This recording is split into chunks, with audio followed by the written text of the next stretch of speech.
अजीत पवार के नेतृत्व वाली राष्ट्रवादी कांग्रेस पार्टी 2024 का लोकसभा चुनाव राष्ट्रीय जनतांत्रिक गठबंधन यानी एनडीए के साथ लड़ने की तैयारी कर रही है। पार्टी की महाराष्ट्र इकाई के अध्यक्ष सुनील तटकरे ने गुरुवार को कहा कि उनकी पार्टी 2024 का लोकसभा चुनाव भाजपा और एकनाथ शिंदे की अध्यक्षता वाली शिवसेना के साथ एनडीए सहयोगी के तौर पर गठबंधन में लड़ेगी। हालांकि सीटों का बंटवारा अभी नहीं होगा, उनके बीच बातचीत अभी शुरू होनी बाकी है। तीनों दलों के शीर्ष नेता सीट बंटवारे के समझौते को अंतिम रूप देंगे। सुनील तटकरे ने कहा कि कुछ को छोड़कर सभी एनसीपी विधायक अजीत पवार के साथ हैं।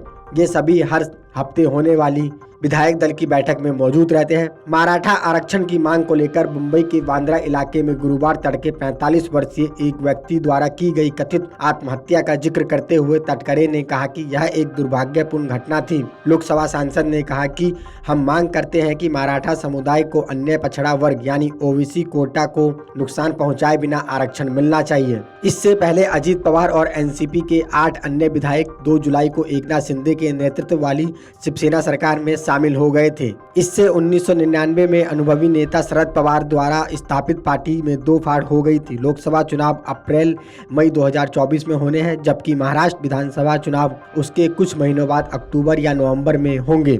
बता दें कि अजीत पवार के शिंदे सरकार में शामिल होने के बाद से ही शरद पवार उनसे नाराज बताए जा रहे हैं, जिसके बाद से महाराष्ट्र में चाचा शरद पवार और भतीजे अजीत पवार में खींचतान चल रही है। दरअसल अजीत पवार जब से एनसीपी के कुछ विधायकों के साथ शिंदे गुट में शामिल हुए हैं, तभी से चर्चा जोरों पर है कि शरद पवार की बनाई पार्टी टूट गई। लेकिन शरद पवार कई बार बोल चुके हैं कि उनकी पार्टी का कोई विभाजन नहीं हुआ है। एकनाथ शिंदे की अगुवाई वाली सरकार में शामिल होने के बाद अजीत पवार ने एनसीपी पर अपना दावा किया है।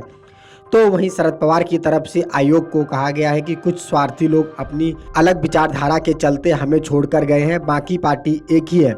एनसीपी के दो फाड़ में बंटने से पार्टी कार्यकर्ता भी कंफ्यूज बताए जा रहे हैं। वहीं एनसीपी की लड़ाई को लेकर भी चुनाव आयोग में मामला चल रहा है।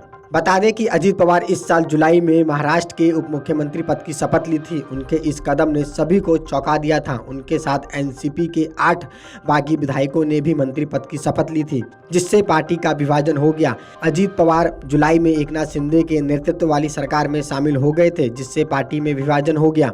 बाद में अजीत पवार ने एनसीपी पर दावा ठोक दिया।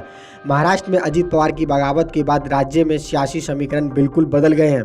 महाराष्ट्र में अगले साल आम चुनावों के साथ ही विधानसभा चुनाव होने हैं। जहां लोकसभा चुनाव अप्रैल या मई में होंगे, तो वहीं महाराष्ट्र में विधानसभा चुनाव उसके कुछ महीनों बाद अक्टूबर या नवंबर में हो सकते हैं। वीडियो डेस्क अमरउजाला.com। अगर आप ये वीडियो YouTube पर देख रहे हैं तो हमारे चैनल को सब्सक्राइब करें और बेल आइकन को दबाना ना भूलें। अगर आप Facebook पर ये वीडियो देख रहे हैं तो हमारे पेज को लाइक करें।